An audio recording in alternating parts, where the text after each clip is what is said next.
ഫ്രാൻസിലെ ടൂർണയിലായിരുന്നു വിശുദ്ധ ഏലിയോതേരിയൂസിന്റെ ജനനം. ക്ലോവിസ് രാജാവിന്റെ പിതാവായ കിൽഡക്കറിന്റെ വാഴ്ചയുടെ അവസാന കാലത്താണ് ഏലിയോതേരിയൂസ് ജനിച്ചത്.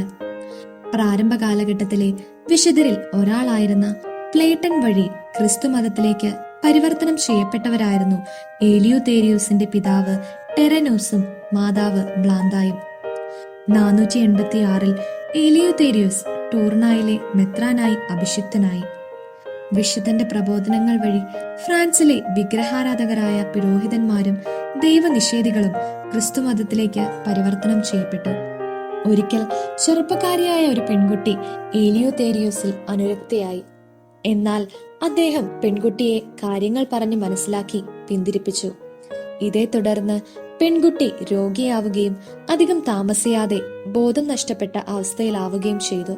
അവളുടെ പിതാവിനോട് ക്രിസ്തുമതം സ്വീകരിക്കുമെന്ന് വാഗ്ദാനം ചെയ്യുകയാണെങ്കിൽ താൻ പെൺകുട്ടിയുടെ രോഗം ഭേദമാക്കാമെന്ന് വിശുദ്ധൻ ഉറപ്പുകൊടുത്തു.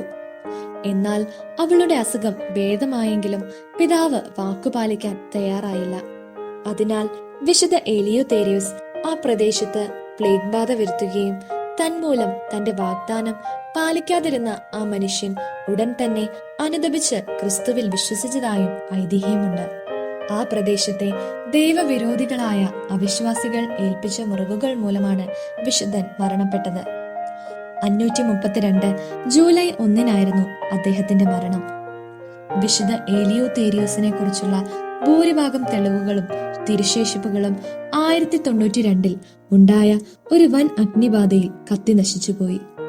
ഈ വിശുദ്ധന്റേതായി പറയപ്പെടുന്ന പ്രബോധനങ്ങളിൽ ക്രിസ്തുവിന്റെ അവതാരമെടുക്കലിനെയും ജനനത്തെയും മംഗളവാർത്തയെയും കുറിച്ചുള്ളവ ഒഴികെയുള്ളതിനൊന്നും മതിയായ ആധികാരികതയില്ല.